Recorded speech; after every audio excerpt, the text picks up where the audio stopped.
વાલા વાલા બાળકો, કેમ છો તમે? છગનને મગનની પત્ની ઘાસતેલની લાંબી લાઈનમાં ઊભી હતી. 1.25 કલાકે એમનો નંબર આવવાની તૈયારી હતી. એ સમયે છગનની પત્નીએ મગનની પત્નીને કહ્યું, ચાલને પાછા લાઈનમાં પાછળ ઊભા રહી જઈએ, હજી તો ઘણી વાતો બાકી છે. બેટા, જીવન બહુ જ નાનું છે. આપણે એનો કેવો ઉપયોગ કરવો છે એનો વિચાર આપણે કરવો જોઈએ. ધારો કે આપણે અડધો કલાક વાતો કરી કે 1 કલાક મોબાઈલ મચડ્યો, તો પછી આપણને પૂછવું જોઈએ કે આની સાર્થકતા કેટલી? એટલે કે આપણે પણ આપણા જીવનનો અમૂલ્ય સમય આની પાછળ આપ્યો. એનો અર્થ શું? એનો મતલબ શું? શું આપણું જીવન ટાઈમપાસ માટે છે? શું આપણું જીવન નકામું છે ને આ બધા કચરામાં નાખી દેવા માટે છે?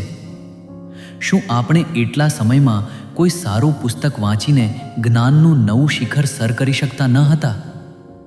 શું આપણે એટલા સમયમાં મા બાપની સેવા, કોઈ વૃદ્ધ કે બીમારની સેવા, કોઈ પીડિત પશુની સેવા નહોતા કરી શકતા?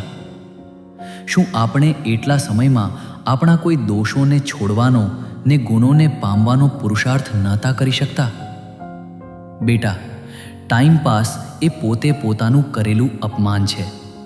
એ એક પ્રકારની જાહેરાત છે કે મારા જીવનનો કોઈ જ અર્થ નથી, મારું જીવન વ્યર્થ છે, નકામું છે, ને માટે જ હું એને આ રીતે વેડફી રહ્યો છું. બેટા, સમય એ આપણે પોતે છીએ.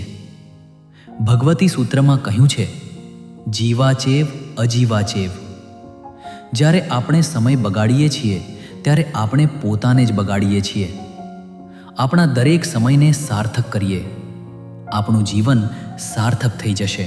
આપણે જોયું કે શ્રીનેમિનાથ ભગવાન દેશનામાં એક રાજાની વાત કરી રહ્યા છે, જે જંગલમાં અજાણ્યું ફળ ખાઈને ખરાબ અસર અનુભવી રહ્યો છે. હવે જુઓ આગળ. રાજાના મોઢામાંથી ફીણ નીકળી જ રહ્યું છે. રાજાજી, આપને શું થાય છે? બોલો રાજાજી. મંત્રીઓ રાજાને હલબલાવીને પૂછે છે, પણ રાજા જવાબ આપવાની પરિસ્થિતિમાં તો નથી જ, કશું સાંભળવાની પણ પરિસ્થિતિમાં નથી. બધા મંત્રીઓ પેલા વૃદ્ધ મંત્રીની સામે જુએ છે. વૃદ્ધ મંત્રી કહે છે, મને લાગે છે કે આ કિંપાક ફળ છે. શાસ્ત્રોમાં એનું જે વર્ણન આવે છે તે આની સાથે બરાબર મેળ ખાય છે.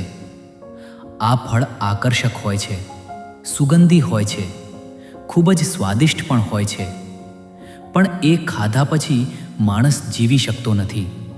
આ ખૂબ જ ઝેરી ફળ છે. રાજાજીનું શરીર લીલું થઈ ગયું. રાજાજીના સાંધા તૂટવા લાગ્યા. રાજાજીના મોઢામાંથી ફીણ નીકળવા લાગ્યું. આ બધી એની ઝેરી અસરો છે. મને નથી લાગતું કે રાજાજી બચી શકે. સેવકો, રાજવૈદો કોઈનો પત્તો નથી, ને ખરેખર થોડી જ વારમાં રાજા મરી જાય છે. હે દેવાનુપ્રિયો, આ સંસાર પણ એક જંગલ છે, જેમાં લોભામણા ફળવાળા વૃક્ષો હોય છે. સંપત્તિ પણ એક જાતનું લોભામણું ફળ છે. સામ્રાજ્ય પણ એક જાતનું લોભામણું ફળ છે. સૌંદર્ય પણ એક જાતનું લોભામણું ફળ છે. આ બધું જોતાની સાથે જીવ લલચાઈ જાય છે. એ માની બેસે છે કે આ બધું મારા માટે ખૂબ જ સારું છે, મને એનાથી ખૂબ જ સુખ મળશે. પણ છેવટે જીવ એ બધાના પનારે પડીને દુઃખી જ થાય છે. કિંપાક ફળથી જીવ એકવાર મરે છે. સંસારની લોભામણી વસ્તુઓની મોહ માયામાં આ મનુષ્ય ભવ હારીને જીવ વારંવાર જન્મ મરણના ફેરા કરે છે. કોઈ વૃદ્ધ મંત્રીની જેમ સાચી વાત કરે તો જીવને એ પોતાના દુશ્મન જેવા લાગે છે. જીવ એમને તીખી નજરે જુએ છે. જીવ એમ વિચારે છે કે તેઓ મારા સુખને છીનવી લે છે. જીવ એમ વિચારે છે કે તેઓ મારા હિતની નહીં પણ નુકસાનની વાત કરે છે. જીવ પોતાના હિતચિંતકની અવગણના કરે છે, ને પછી આ જન્મમાં પણ દુઃખી થાય છે, ને જન્મો જન્મ પણ દુઃખી થાય છે. રાજા મરી જાય છે, મંત્રીઓ હજી ત્યાં જ છે, પેલું વૃક્ષ પણ ત્યાં જ છે.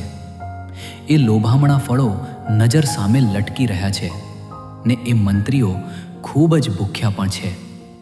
પણ હવે તેઓ એ ફળ ખાય ખરા? અરે, એમને તે ફળ ખાવાનો વિચાર પણ આવે ખરો? પડી લેહાએ નાવ કંખઈ, આચારાંગ સૂત્ર.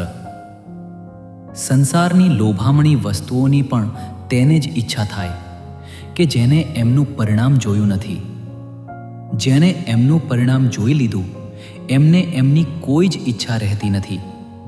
હે દેવાનુપ્રિયો, આ ભવ આ મોહ માયા ખાતર વેડફી દેવા માટે નથી. આ ભવ તો સંયમની સાધના કરીને સફળ કરવા માટે છે. પરમ કરુણા સાગર શ્રી નેમિનાથ ભગવાનની દેશના સાંભળીને બધા જ શ્રોતાઓ ખૂબ જ ભાવિત થઈ ગયા. બધાના મનમાં થઈ ગયું કે ખરેખર સંયમ જ સાચું છે. હજી પણ બધાના મનમાં આખી દેશના ઘુમરાઈ રહી છે. ત્યાં જ બધાની નજર સામે 3 જણ ઊભા થઈ જાય છે. એ હતા જાલી, મયાલી અને ઉવિયાલી. આખી સભા આશ્ચર્યચકિત થઈને એમને જોઈ રહી છે. અરે, આ તો આપણા શ્રી કૃષ્ણ મહારાજાના દીકરા! એ તો કેટલા લાડકોડથી ઉછર્યા છે! એ તો કેટલી રાજકુમારીઓને પરણ્યા છે! એમનું શરીર તો કેટલું સુકોમળ છે! શું ખરેખર તેઓ દીક્ષા લઈ લેશે? શું શ્રી કૃષ્ણ મહારાજા તેમને રજા આપશે? આખી સભા વિસ્મયમાં ડૂબી ગઈ છે ને એ 3 રાજકુમાર સડસડડાટ સંવસરણના પગથિયા ઉતરી રહ્યા છે.